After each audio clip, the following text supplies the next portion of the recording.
Welcome to all of our Florida students, friends, and family for the Financial Aid and Scholarships 101 session.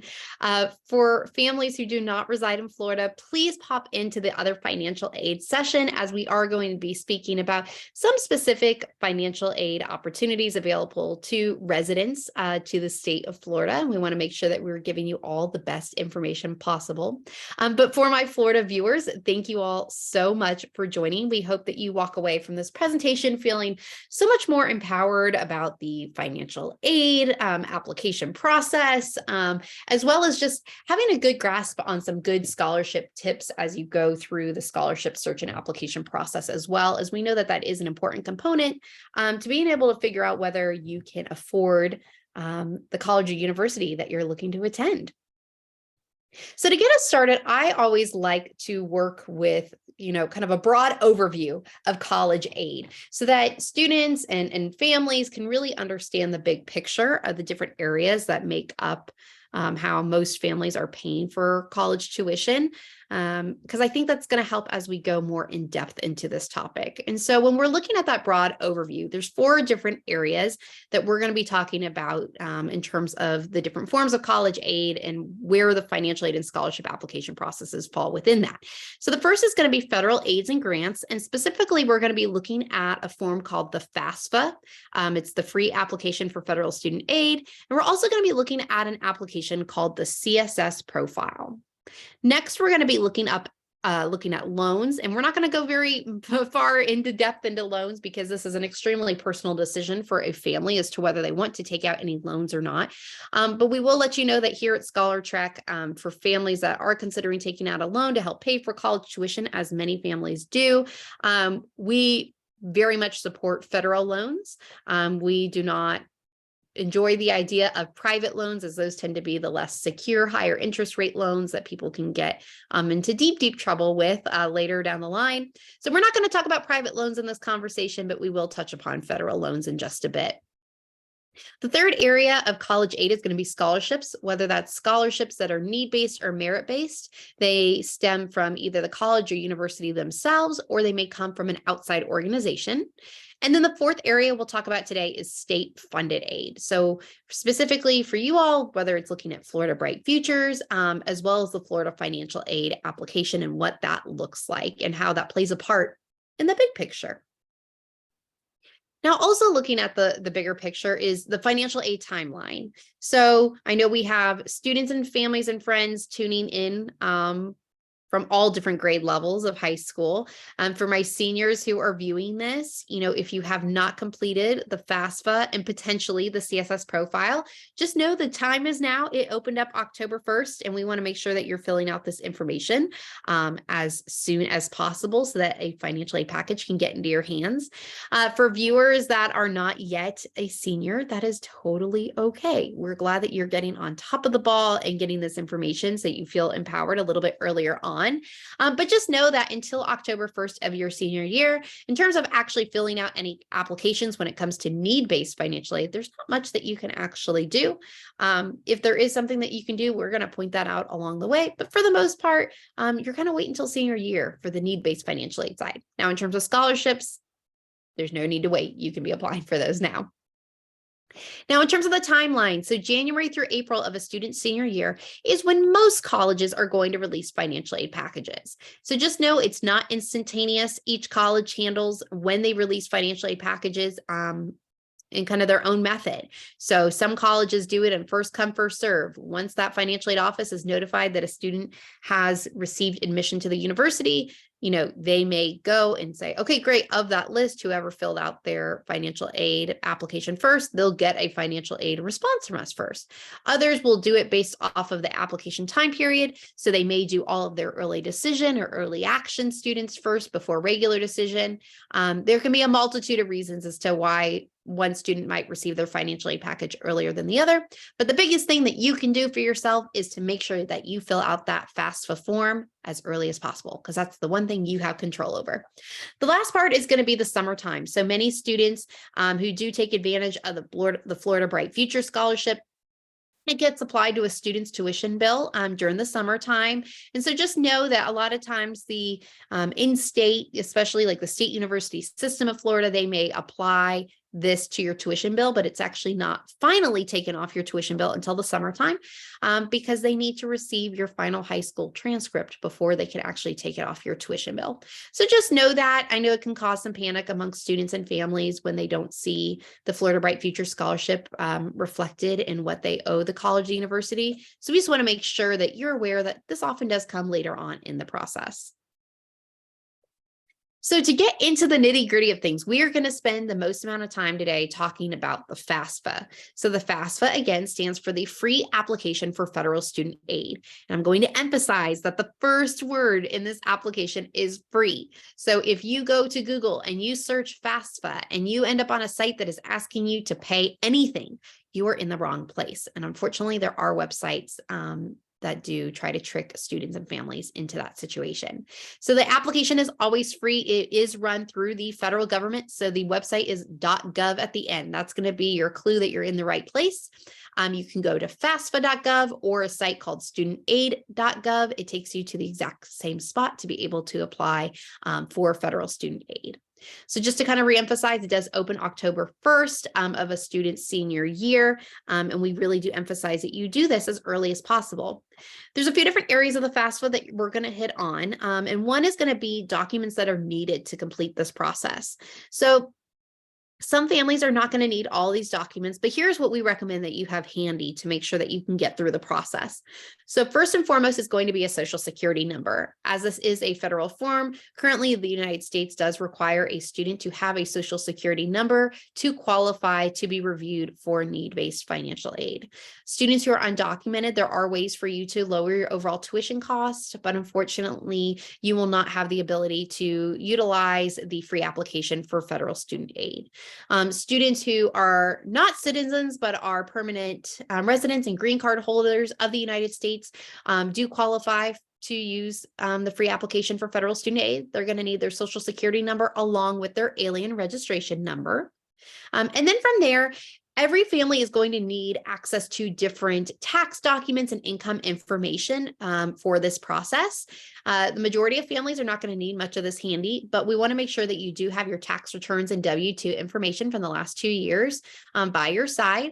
The FAFSA does something called the prior year. So they are actually utilizing income information from 2 years prior to when a student plans to start college. So for example, students, if you are looking to start college in August of 2023, when you are filling out the FAFSA, it is actually using tax return information from the year 2021. So this does help families who end up filing an extension for their taxes. For the most part, most have 2021 tax information included.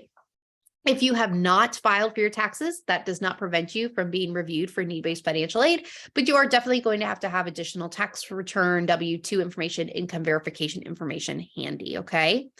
We're also going to talk about something called verification. And so oftentimes students run into this where they are waiting for their financial aid package after they submit the FAFSA form and nothing comes their way. Oftentimes it's because students have been flagged for verification, and we are going to talk about that process and why that happens, and not to be scared of it, just to know what steps you need to take.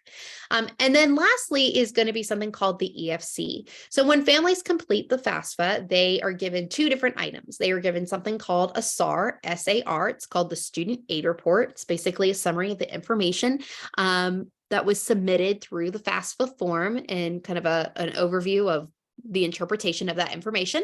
And then you're going to get something called the EFC, and that's estimated family contribution. What this is the federal government using a formula based off of the information inputted through that FAFSA form has decided that this is based off of that information, how much they feel your family can contribute towards your college education per year. Now, it makes the automatic assumption that students do have family members who are going to be in a position and willing to contribute towards their college education. Unfortunately, with the FAFSA, if students do not have family members who are currently in their lives actively, who do not want to contribute towards their college education, it doesn't have a way to account for whether that's the plan or not. So just know that EFC is directly correlated as to whether a student is going to qualify for any need-based aid through the colleges and universities that they're applying to. So that EFC is quite an important number in the consideration of whether you're going to receive grants, for example, to bring down your overall tuition costs. So for students who are not seniors, this is the one step that you can take now, along with your parents if they're involved in the process, and that is establishing what is called your FSA ID. This is essentially your login to the federal government website to apply for financial aid, and your FSA ID is like your assigned Social Security number specifically for the financial aid process. Now, you can go ahead and establish this ID at any point in time, but it is very important that you do not lose this number, okay? Because you're going to use this number not only when you apply for financial aid during your senior year of high school, but you're going to use it every single year of college that you apply for financial aid. And that's something important for all of you to note. You fill out the FAFSA every single year of college to continue to receive need-based aid. And again, you're going to need this FSA ID to log in. Students and parents each have their own FSA ID. So parents, you can go in and establish your own ID. This again allows you to log in and verify your identity within this process. And it's also important to make sure that if you have more than one child who's going off to college, that you keep organized as to which FSA ID for per child is whose, because again, you don't want to mess up that information in the process, just because it can cause some glitches along the way. Another item that's going to be helpful when filling out the FAFSA is to know whether a student is classified as a dependent student or an independent student. Now, the majority of students who go through the financial aid process are viewed as dependents. What this means is that they live with one or more of their biological parents in this process in terms of, who's going to potentially be able to support them through the college tuition funding process, okay? Now, students, if you are in certain circumstances where you don't live with one or both of your biological parents, that is okay. You're gonna wanna look at this checklist that you see on the screen, which you will also be able to see on the actual application form itself. And if you answer yes to one or more of these questions, then you are actually viewed as an independent student, okay? So independent students do not need one or both of their parents to help them fill out the free application for federal student aid. It is strictly going to be utilizing information that is based on yourself, okay? So this is just a great, easy checklist to go and look at. But again, the majority of students are dependents. So we talked about some of that information that you need to have handy, like your tax returns and your W-2 information and potentially some asset information. But the fact is actually 80% of families are able to utilize something called the IRS data retrieval tool. Now, the IRS data retrieval tool is built into the FAFSA process. And so when you're filling out this process, or excuse me, filling out this application, you will get told along the way whether you're going to be able to take advantage of the IRS data retrieval tool or not. What the IRS data retrieval tool does is that it actually pulls in automatically the tax information from your tax returns from previous years. So it really skips the nitty-gritty steps of the FAFSA in terms of all the numbers that you need to have inputted to help calculate that estimated family contribution. Now, there are about 20% of families who do not get to utilize the IRS data retrieval tool. There's a multitude of reasons for that. The number one reason is if, a parent or both parents have not, filed their taxes for, the prior year. I know that's a hard one to say, prior year. That is going to be a kind of a big, it's not a red flag, but it's going to say, sorry, you cannot use the IRS data retrieval tool. There's also going to be additional information as to whether one of your parents remarried or not after that tax year ended. If sometimes when you have your own small business, that can make your IRS information just a little bit messier. And so it's going to prevent you from using that IRS data retrieval tool. But on the screen here, you'll be able to see some of the most popular reasons as to why you can't utilize that tool. And that is perfectly okay. It just means you're going to have to input more of this information in by hand, and that does take a little bit more time. So we mentioned how some students go and they fill out this FAFSA, and it goes to the different colleges and universities that they're applying to. And sometimes they just kind of keep waiting, expecting they're going to receive their financial aid package from each college, and nothing shows up. And we want to make sure that if you are in this situation, that you advocate for yourselves way before the May 1st tuition, the admission deposit deadline for when you say, yes, this is the school I'm committing to that I will be attending. Because we want to make sure that you have ample time to review your financial aid package and to really see which school is going to be a good financial fit for you. And so what happens is when you fill out the FAFSA, there are different reasons why the federal government may basically raise a red flag and say, pause before we can continue with, reviewing this student for any, need-based financial aid. They have flagged you for verification. Many, many families get flagged for verification, and it does not mean that you did anything wrong. So there's a few different things that you need to know. One, some families are truly picked at random. So the majority of students in this process, they're just flagged. It's like going through TSA for airport security, right? You're going through, sometimes they have a random amount of people that they need to pull off to the side. That's part of the process, but it doesn't mean that you're not getting on your flight. The same thing happens with verification in the FAFSA process. Then there are some that the numbers seem off, right? So you go through the scanner at the airport, something sets it off. There's absolutely nothing wrong. But again, they just want to make sure that everything is correct and safe. Same thing goes for the verification process. Sometimes there's an extra zero that was added on and it doesn't really line up with everything else, or maybe a zero was missing. They really are here to actually support you and protect you in this process, because oftentimes it's somebody who added more numbers than there should be. And they want to make sure that if you were deserving of need-based financial aid based off of that estimated family contribution, that you do receive that financial support. Okay. What can be confusing about the verification process is that rather than finding out directly through the federal government that you have been flagged for verification and that additional documentation is needed, you are actually going to find out from each and every college and university that you have applied to and have submitted the FAFSA information to. And each college is going to be able to tell you that you were flagged for verification in a different way. Some colleges are going to tell you through your application portal. Some are going to email you. They may email your personal Gmail address, for example, that you included on your application. Others may email your college email address. You may be asking yourself, a college email address, but I'm still in high school. Well, many colleges, for data security purposes, actually assign a college email address to a student as soon as they submit their application. And oftentimes financial aid information along with housing information is actually sent to that email address. So it's important to get in the habit of checking that email and also your personal email at least once a week for important contact information regarding your financial aid process. Within that email or within that portal, within a letter that you may receive, they will let you know that you've been flagged for verification, and they will let you know what documents they need copies of to be able to proceed with supplying you a financial aid package. So you want to make sure that you're following all those steps and supplying that information to each and every college and university that you have applied to or intend to apply to.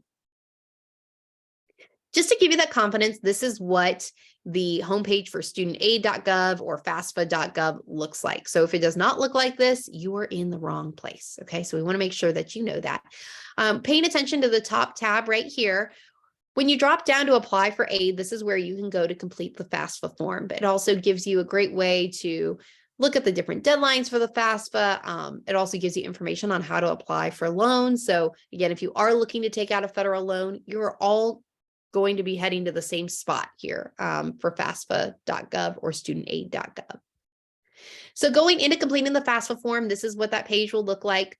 For most students, they're new to the FAFSA process, so they're going to click start here. But if you are returning because maybe you just wanted to check out the form first, but didn't actually fill anything out, or you need to add a college that you hadn't initially planned on applying to, this is where you are going to be able to log in using that FSA ID that we talked about earlier.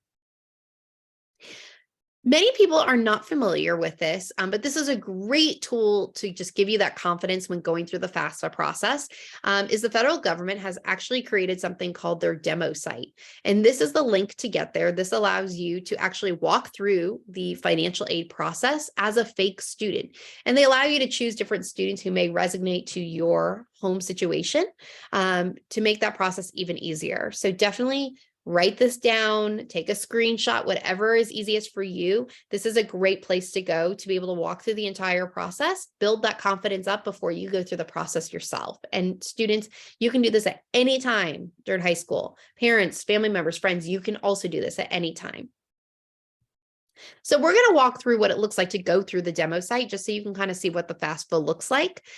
So within this, we're going to use our example student, Maxine. This is her username and password information. You too could use this exact same information on that demo site. You'll see that link below. It's a second way to get there.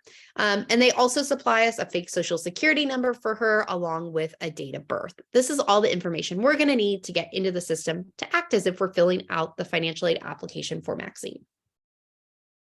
So in Maxine's situation, she's just filling out simple demographic information in the first section. So it's going to ask about, when she plans to get her high school diploma. Is this going to be her first bachelor's degree? Information like that. One question that sometimes can trip students up is, what will your college grade level be when you begin the school year? Why some students get confused over this is because of dual enrollment. Students, any courses that you took through a college, through dual enrollment prior to receiving your high school diploma do not count as you attending college before. So you should be marking never attending college. Now, if you decided to graduate from high school and then maybe you took 1 or 2 classes at your local community or technical college, and now you're going through this process to apply to a 4-year school for the first time, that would be different, as those classes were taken after you received your high school diploma. Another question I want to highlight is, it says, are you interested in being considered for work study? Always say yes to this. We're going to talk about work study in some later slides, but just know for now, you want to say yes because you want to be reviewed for as many financial aid opportunities as possible. Going from here into the next section, Maxine starts to fill out her school selection. So this is where she inputs the different colleges and universities that she plans on applying to. She can list up to 10 colleges. Most students do not have a need to apply to more than 10 colleges. But if you do run into that circumstance where you are applying to more than 10 schools, what you would do is you would add the first 10 colleges, go through this entire process. You would sign and submit this form. And then once it's been submitted, you would actually go back in to edit the form, remove some of the colleges, and make space for those additional colleges that were not included in the first round of submission. What you do need to be careful about is if you make any edits going forward, you'd have to remember to list those different colleges twice when editing and resubmitting the FAFSA form. But for the most part, most students should not be applying to more than 10 colleges, so you should be okay. So in this instance, Maxine is applying to Florida Southern College. It asks her what her housing plan is. So they want to know whether she plans to live on campus or off campus. And again, this allows her to be reviewed for as much aid as possible. Some students receive more financial aid for living on campus. So we always recommend that that's the default for a student.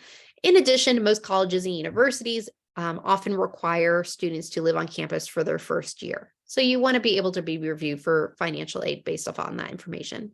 This is where at the bottom that Maxine can go to add more schools so that, again, she can have all 10 listed. Going from that section is where it goes into the parent information section.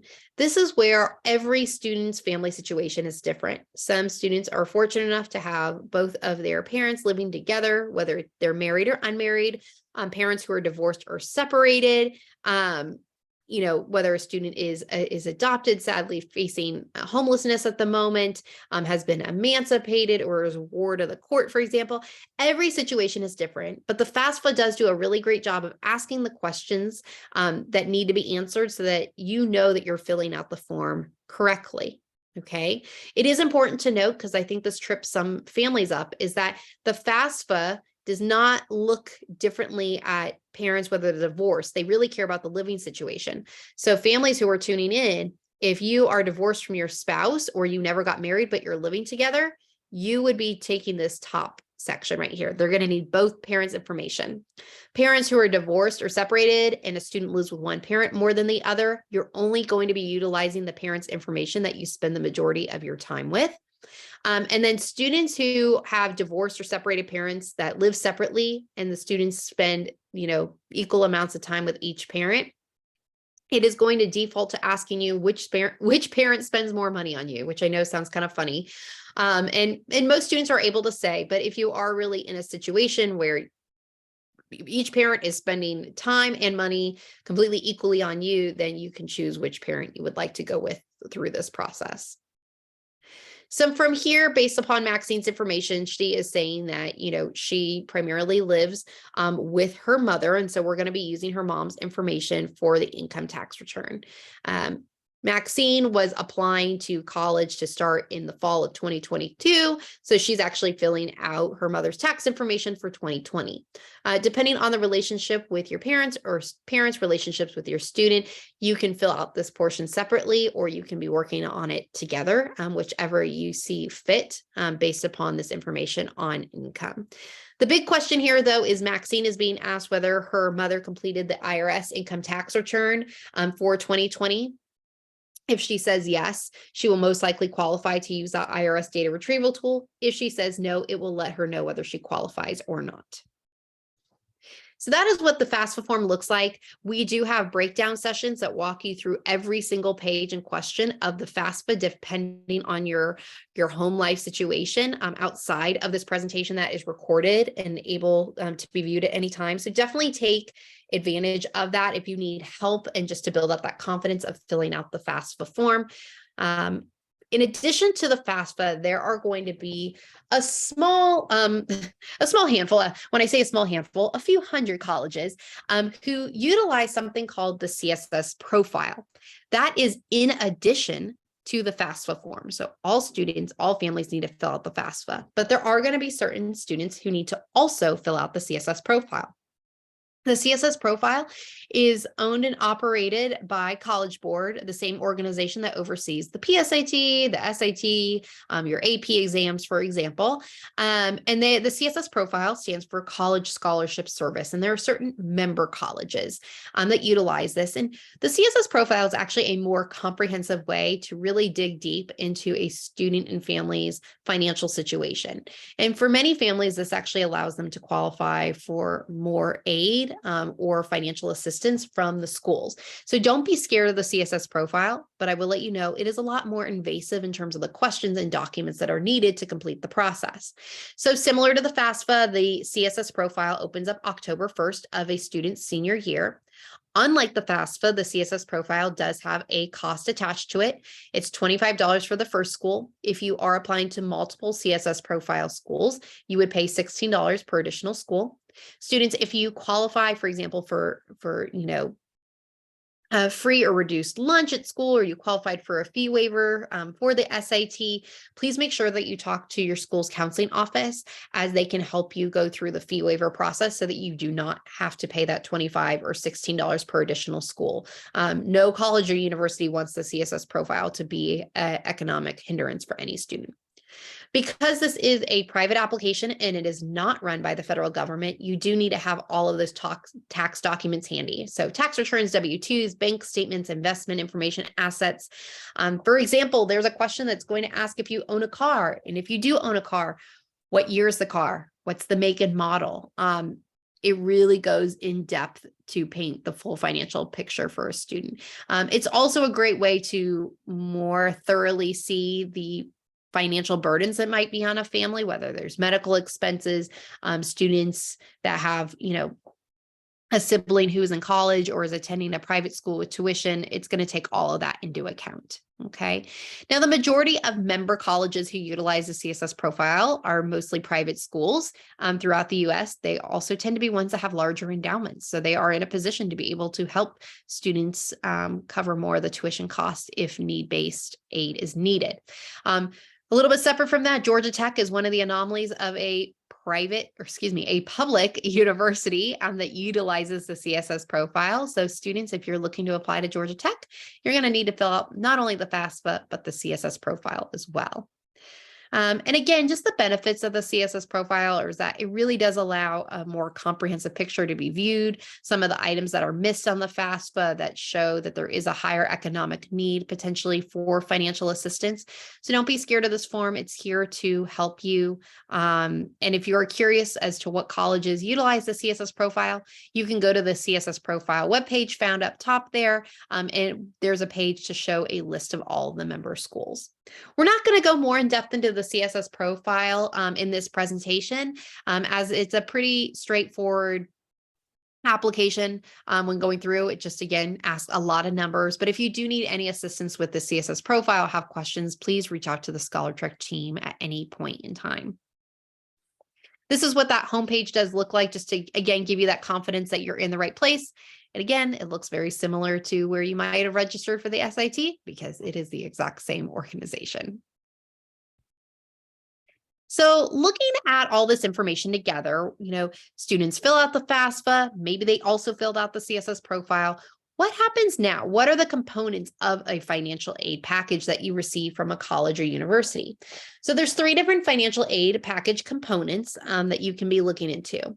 So the first that you're reviewed for are grants. As a result of that free application for federal student aid, colleges and universities are notified looking at that estimated family contribution as to whether they can provide you a federal grant or not. So some families will qualify for what's called a Pell Grant, and this is per year.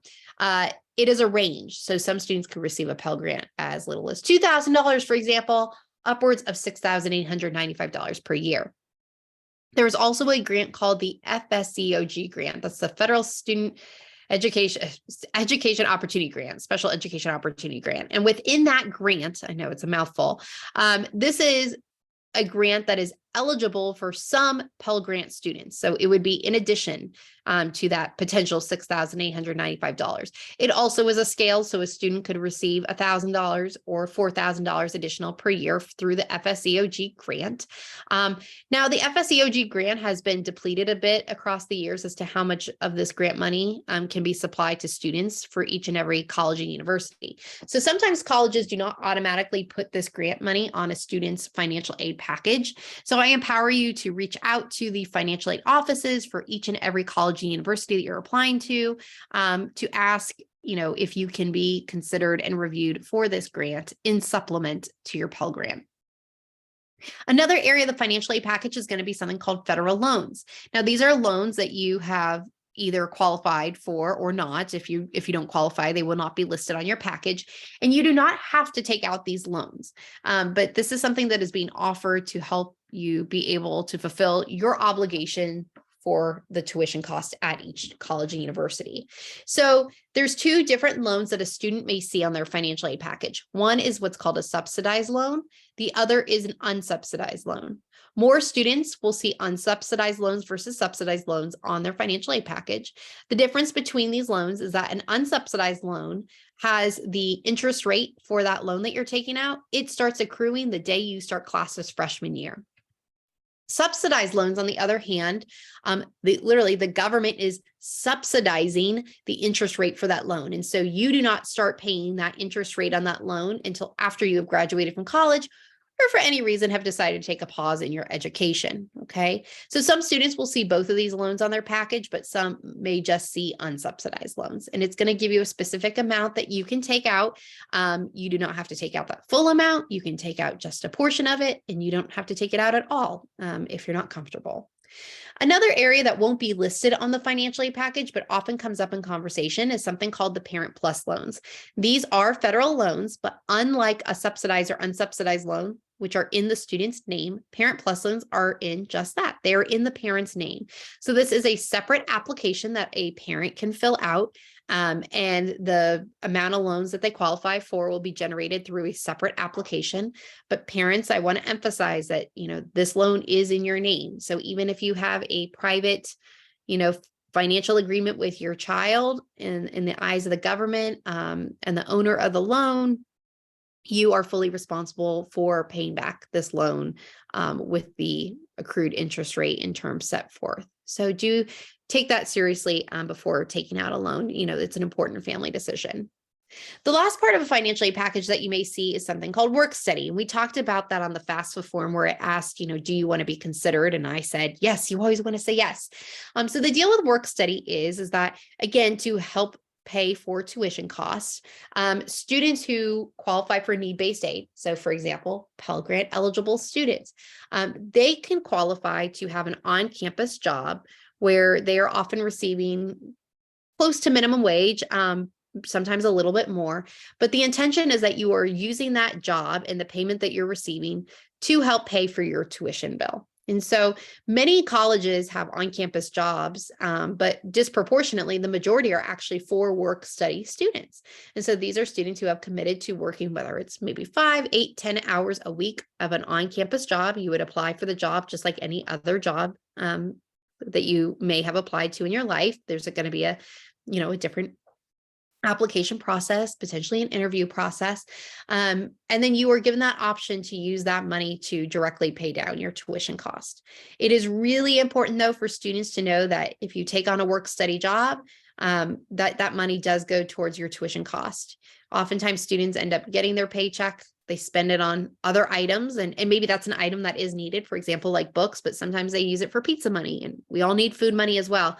But when you looked at your financial aid package and thought, yeah, I can financially do this, if it considered work study into the equation, they are assuming that all the money that you earned working that job is going towards your tuition bill. So shifting gears from need-based financial aid, I want to just quickly take a look at scholarships and discuss the areas of scholarships with you all.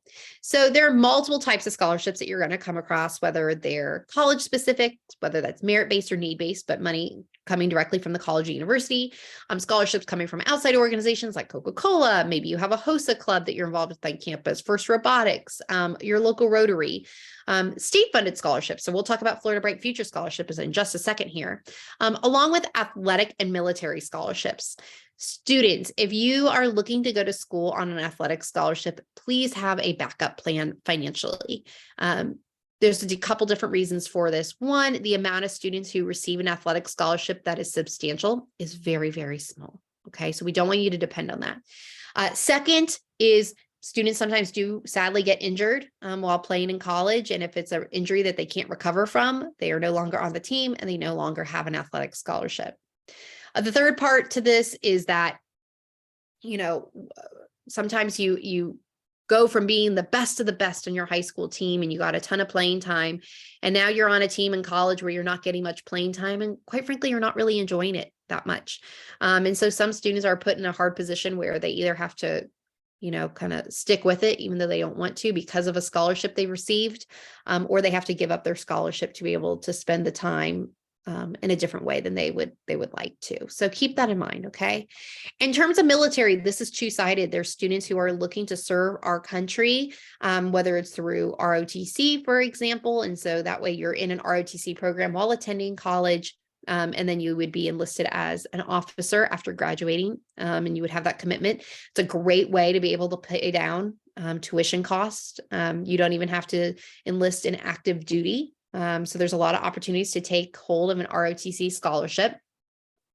And then there are going to be students who have family members who have served our country. So whether that's utilizing their GI Bill or their Yellow Ribbon Program money, most colleges and universities have either a specific admissions counselor or financial aid counselor who works with students of veterans, or they may actually have their own Veterans Affairs office to make sure that you are filling out the appropriate paperwork to be able to have that information applied to your tuition bill.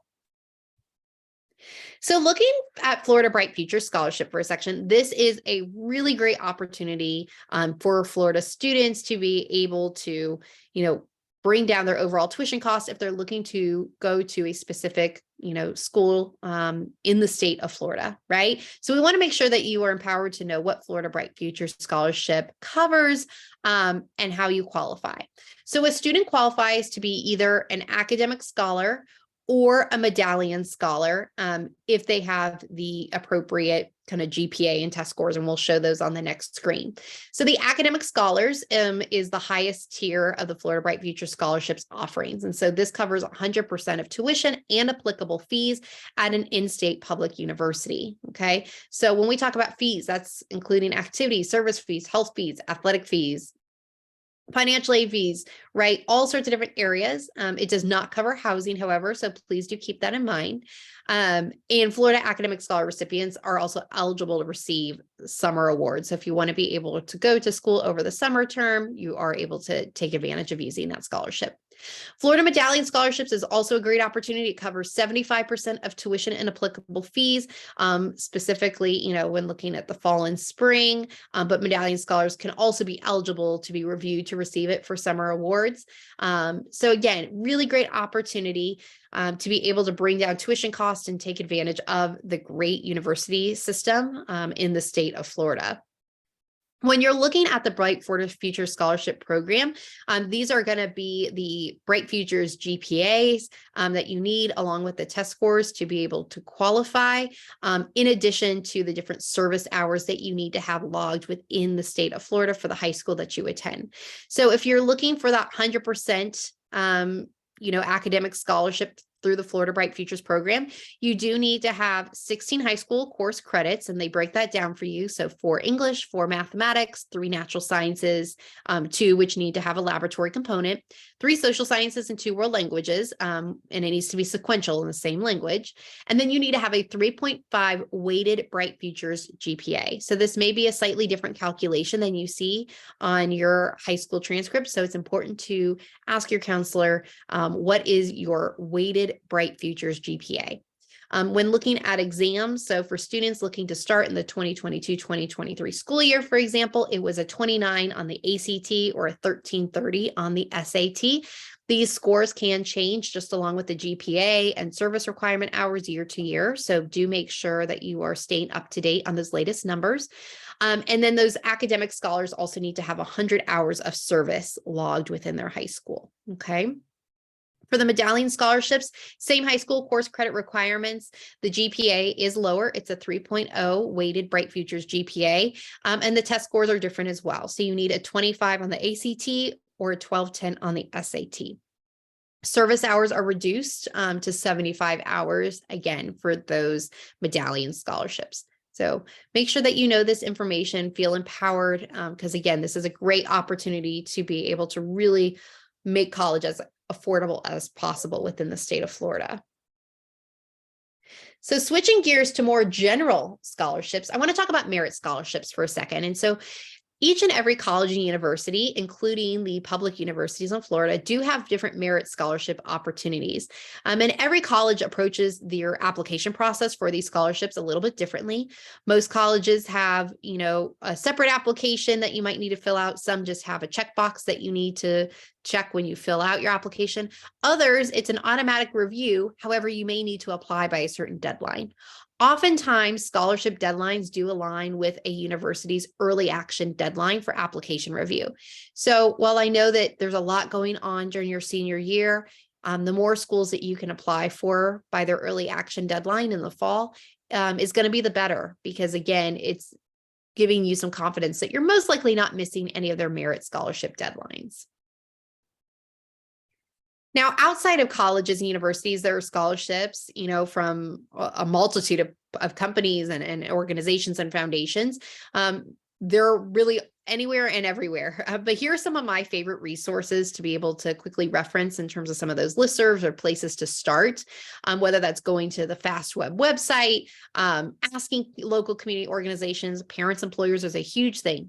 Parents, sometimes you don't even know that your HR has a benefit for your student to either apply for a scholarship or an automatic scholarship that helps pays for books, for example. So you definitely want to make sure that you ask those questions. And Google's like one of the greatest places, right? We Google all sorts of things. Scholarships is one of them. Now, I will give you my tip. Most students Google a specific type of scholarship or scholarships in general. Same with referencing the Ultimate Scholarship book. And they all start from the beginning. They all start on the first few pages. But many students don't get to page 10 of Google or page 100 of the Ultimate Scholarship book. So by working, smarter, not harder, start applying for scholarships that maybe not every student in the world is already looking at. That reduces the amount of applicants, which is only going to increase your chances of receiving a scholarship. I also want to emphasize the type of scholarships that you may be looking for. Many students get excited over the $5,000, $10,000, $15,000, $20,000 scholarships, as you should. But they often, pass up the scholarships that are $100, $250, $500, $1,000. but all of those scholarships add up. And so it's really important to weigh those out equally. If you have had an opportunity to work a part-time job in high school, if you look at your pay stub and you see how many hours it takes for you to work to receive $500 after taxes, you're probably going to appreciate that $500 scholarship a lot more when you realize how much time you have to invest to make that money. So really, do not overlook the small scholarships. Those are just as important. And last but not least, for all of you, viewing this presentation, just don't wait to have the financial aid discussion with your student, or parents with your student.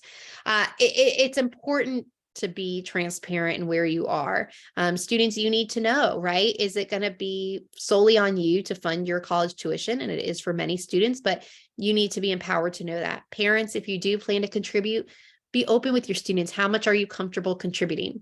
There's nothing worse than getting to the finish line of senior year and deciding where a student wants to attend college, only to find out that none of their options are financially feasible. So again, I know these are not the everyday dinner conversations that you want to have, but it is important to have these conversations earlier and often.